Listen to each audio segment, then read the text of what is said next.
Absent AEW stars are returning tonight. Plus, a title match has been announced for AEW Dynamite, and WWE are bringing a gimmick match back. It is all in the Cultaholic wrestling news right now. Some much beloved faces are making their return to Dynamite tonight, but you won't see their faces.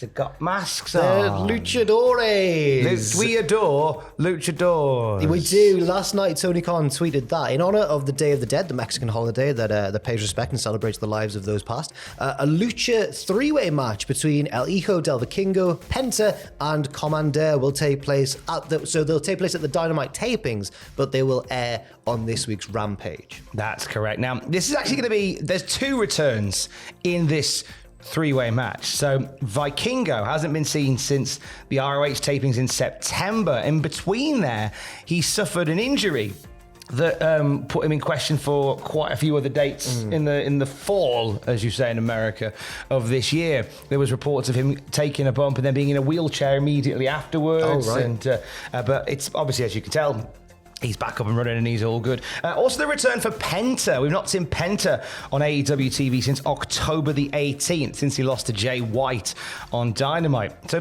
two returns in one match. And of course, it's always good to see. It's always good to see Commander as well. I think this might be one of AEW's great strengths, because even if you don't particularly like one style of wrestling, they are far more of a melting pot than a lot of other promotions. WWE, it's one of their big strengths, but also one of their big weaknesses, that everybody works to roughly the same style. Yes. Apart from maybe Brock Lesnar is the only one I can think of who has the most distinct matches. Whereas over in AEW, you kind of know that this match isn't going to try and follow a sort of a North American or a United States TV style. It's going to be, I imagine, a proper Lucha Libre match. They're going to be given like the room and the creative freedom to make something special. Exactly. And it kind of follows on from what they did on Rampage the other week, where they had Mystico and Rocky Romero. Yes. So they're obviously, they're tinkering with Rampage at the moment to kind of see where it falls. That's very interesting, because that match caused a bit of a stir, because that's more of a CMLL sort of match. Yes. And it was saying that maybe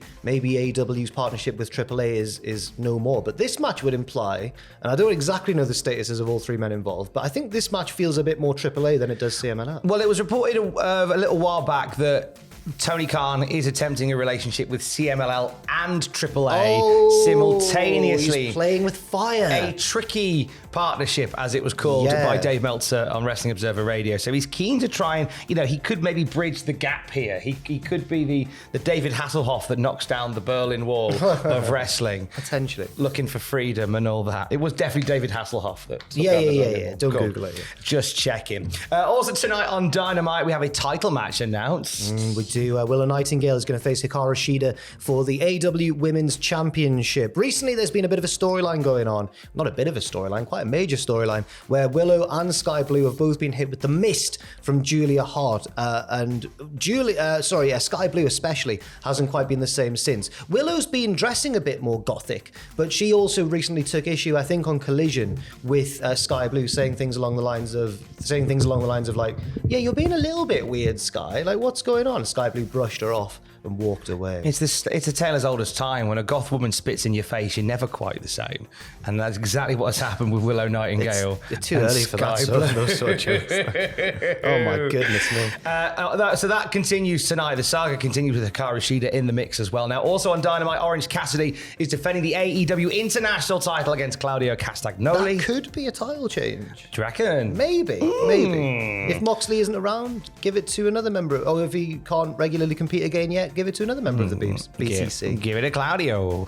Bullet Club Gold are facing MJF and three partners. So that's... I wonder who. Well, it's been teased that it's probably going to... And I think it will end up being the Acclaimed and Daddy Ass. But it could well end up being Roddy Strong and the Kingdom. But I think that they're more like the foil of the situation. He's going to turn them down and go for the popular team instead, because everybody loves the Acclaimed. Yeah, they say that in their song and everything. You know you're popular when you have to constantly me remind everybody.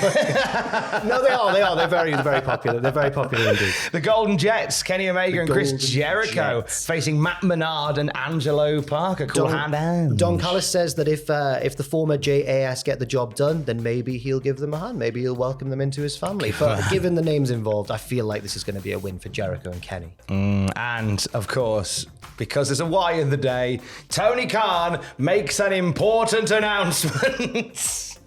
I've just saved money on my car insurance with Geico.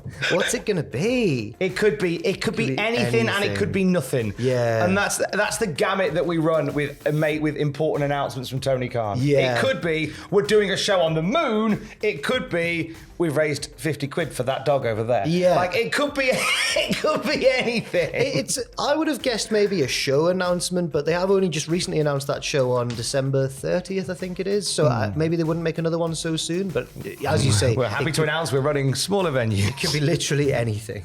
It could be anything. Now, ahead of the show tonight, which is in Louisville, Jim Cornette was offered a ticket by Jeff Jarrett. Yeah. On My World, Jeff threw out the invitation, said, "Hey, Jim, you've got a lot to say about AEW. Come and have a look at it firsthand." It's in his backyard. He might as well. Jim Cornette said no, but he said it in his own Jim Cornette way, replying, "I appreciate the invitation from Jeff Jarrett to attend the AEW TV taping in Louisville tomorrow. I tried hard to make it work, but I couldn't find another person in town going, so we could split the 2-for-1 ticket offer. Maybe they can find another ratings ploy in time." Oh, jeez, Jimmy.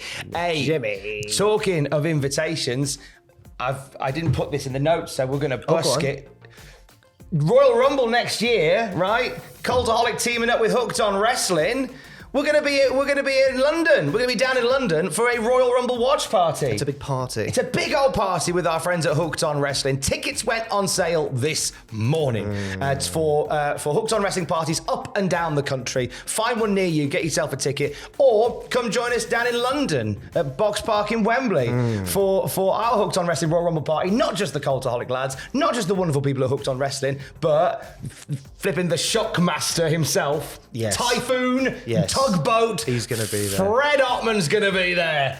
Toot toot. I've got to say that we stopped by the Box Park Wembley during All In Weekend a couple of months ago now, and it's a great venue for this sort of thing. Loads of space, you can get loads of people in and just have a good old jolly time. And we'd love for you to spend the Royal Rumble watching it with us. Get your tickets today. Follow Hooked on Wrestling on Twitter and all the socials. There might be a website here. Just there. Let's talk NXT from last night. A welcome return, one that no doubt we all heard Ross Tweddle screaming about from a distance. Yes, Von Wagner returned last night on NXT. He's been part of the program for the past few weeks, but only in kind of vignette form. We've seen his road to recovery after he was viciously assaulted by Bron Breakker and those ring steps. Part 2 of Halloween Havoc, which aired last night, saw Robert Stone bravely take on Bron Breakker in defense of his friend, to try and get revenge for his friend. He lost really quickly. Braun smashed him. But at the same time, Von Wagner then came out afterwards and beat up Bron Breakker, and then Bron Breakker had to escape up the ramp, and it was a very heroic return for Von Wagner.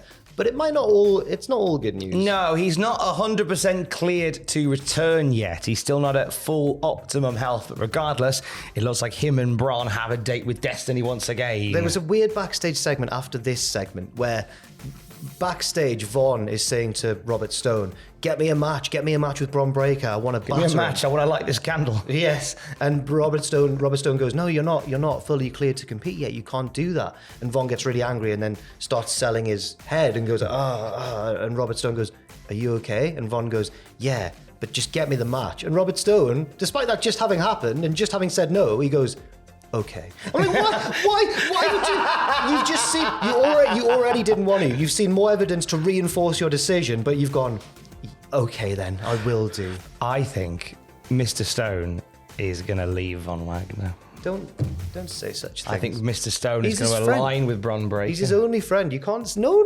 And I think that's why he went, okay, I'll give you a match with your stupid broken head. No, I'm outraged with that. I'll give you These a are match. spurious accusations, Tom Campbell. Now, it wasn't only Von Wagner that returned last night, but Wes Lee made a shock return, sizing up Dirty Dominic Mysterio. We haven't seen Wes since September. He seemed to walk out of NXT and turned up last night, sent Dirty Dom packing. He wants the North American title back, does Wes Lee. Lee. He does. Dom had just successfully defended the North American title against Nathan Fraser, and as he was celebrating, he was jumped by Wes Lee. In the aftermath of the skirmish of like Dom and Rhea Ripley going up the ramp, going, "Oh, we'll get you, Butler." Dom had left his North American title belt in the ring, and Wes Lee was holding it, and they were going, "Give it back." But I don't think we saw by the end of the night. I don't think he ever did give it back. So. I mean, it could be another belt-stealing angle, but given the one going on in AEW at the minute with MJF and Jay White, I think that's overkill. It's not WWE's fault. It's not AEW's fault. They just both happen to be doing one at the same time. They're both lamenting on leather larceny. Oh, wow. Bars. Litigious. Oh, my word. So also last night, and talking of theft, of championship accomplishments. There's been another one. As Akira Tozawa, as we know, has nicked the Heritage Cup. I'd like to think he's drinking out of it. But next week on NXT, as a result of being scared to death in a haunted house, Noam Dar's hand has been forced. He will defend the Heritage Cup against Akira Tozawa proper. See whether Tozawa can actually have it as the champion. These segments took up so much time because you had all 4 members of the Metaphor. They all looked fantastic. They were all dressed as members of the Scooby-Doo gang. Nice. But they're walking around this haunted house, and it was like 3 or 4 different. It cut back to it like 3 or 4 different times throughout the night, and they're just getting scared. Obviously, they're turning a corner. There's a spooky person. They go, "Oh!" Happens so many times until eventually Dar finds the Heritage Cup. And then Tozawa's there with his army of spooky minions, inexplicably. And Dar goes, "I'm not going to give you this cup back." And they all go, "Ooh." And he goes, "Fine, you can have a match for the cup." And I'm like, it took like 20 minutes cumulatively of this crap segment. No, it's not the fault. It's not the fault of the people involved. You know that in wrestling, every year when Halloween rolls around, there's going to be some time-consuming bollocks like this. So I'm so glad Halloween's over.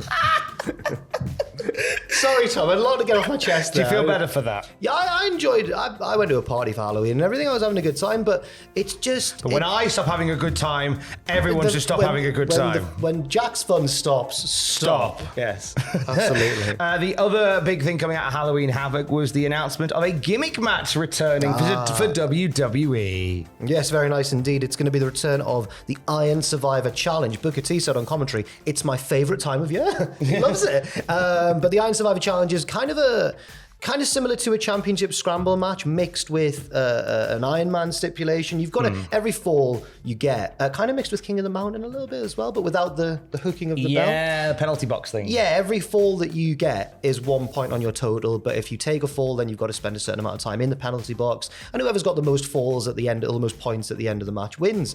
I thought last year, the build to the men's and women's Iron Survivor Challenges was a little bit lackluster, but the matches themselves paid off in spades. They were wonderful. The women's one set out the formula early in the night, and then the men's one later on was honestly one of my matches of 2022. It was fantastic. Yeah. We have the chance to do that again. Qualifiers for the Iron Survivor Challenge begin next week on NXT. It's very rare that a new gimmick match comes along and whilst it's only a touch convoluted, it's easy to follow and it's innovative. Yeah, I really like it. I think that they've got a lot of mileage in this, and they could definitely go several different ways. Before we go any further, as we wrap up the video, thank you if you came along to the Impact UK Invasion Tour, by the way. It's the first time I probably got to You're welcome, to see you. Thank you for coming along for Newcastle. Thanks for getting me in. Yeah, you're welcome, mate. I know a guy. Thank you for coming along. Honestly, as you can tell, this is the best the voice has sounded since probably Sunday night. You're all right. But it was an absolute ball. I met so many Cultaholic viewers, and I hopefully met you while I was there. And oh gosh, we've got the best people who watch what we do. Oh, absolutely. We're so lucky. A lot of people, when they meet us, say that they really appreciate us making the videos, but it totally goes the other way as well. If it wasn't for you guys watching it, then we wouldn't be able to make them. So thank you very much. You can check out on the podcast feed right now a sort of post Invasion Tour chat and a bit of a performance review with Impact President Scott D'Amore. That is waiting for you on the Cultaholic podcast feed right now. And for the latest wrestling news throughout the day, check out cultaholic.com. Stay safe. Love you, bye.